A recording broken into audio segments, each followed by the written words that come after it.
15 guys made All NBA last year, just like every year. Jaren Jackson was one vote away from making that. If he got that vote, he would have been eligible for 5 years, $340 million.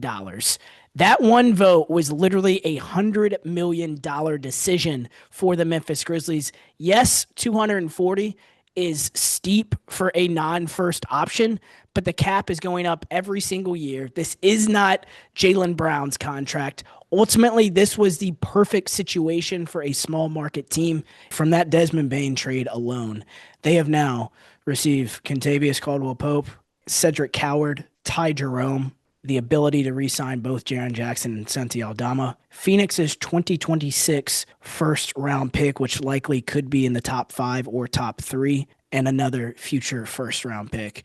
I think that is a win for the front office, even though the Santi Aldama thing was a mistake.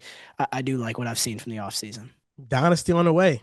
Sarcasm, huh? Let's go. AJ DeBanza, Cameron Boozer. Let's get popping. Let's go. They couldn't have happened any better for the Grizzlies. I think if he got that Supermax deal, you're hesitant to pay it. But the fact that he missed out on the All-NBA team and you're able to get him at a bargain, I think it makes it a great move for Memphis. For sure. Another good move for them before we get into the bad one is Ty Jerome, 3 years, $28 million. This was the steal of free agency. It seemed like fate, especially for me last year at Summer League. Joel, we're meeting up at Summer League next week. But last year, me and my friend Owen were watching, I believe it was the Cavaliers versus the Grizzlies in that smaller gym in the back. And in front of us, here walks up a Ty Jerome by himself, and he meets up with his agent, rode directly in front of us. My buddy's whispering, "Is that, kid from Virginia?" And I'm like, "Yeah." And he was talking with his agent about who he was going to sign with. This guy was still unsigned at Summer League last year, goes on to finish 3rd and 6th man of the year on a 60-win team.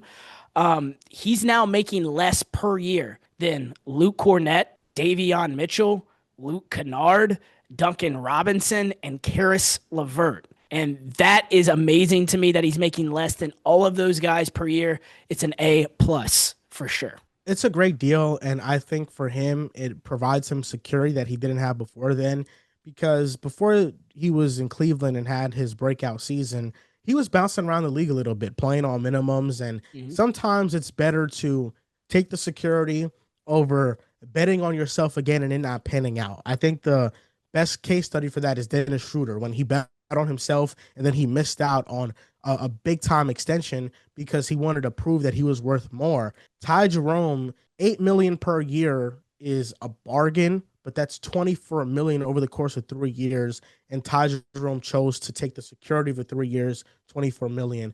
And that's really cool for him. Somebody that's really bounced around the league and has finally found a home for 3 years with Memphis. Absolutely. My relationship with Memphis, my favorite team, but it seems somehow this front office always finds a way to make a mistake whenever it happens. Jaren Jackson, obviously, turf toe. Hopefully he's back by the time the season starts. But Santi Aldama signed for a 3-year, $52 million deal. I don't understand how many years they need to watch him next to Jaren Jackson to realize it does not work. Santi cannot defend, which he's also on a team with John Morant. He does not rebound. Like I said, he's on a team with Jaren. And this felt like politics. GM Zach Kleiman was trying to keep one of his late round hits on the books. I just hope it's to attach in a future trade to make money match. You can attach some type of first rounder to make money match for whoever you want. But it just felt like politics all the way around. It's an F. Wow, an F. Yes. That's harsh on Santi Aldama. $52 million. Come on. I thought he did get overpaid. 7-footer, can shoot the ball. It's very hard to find that, even if they can defend.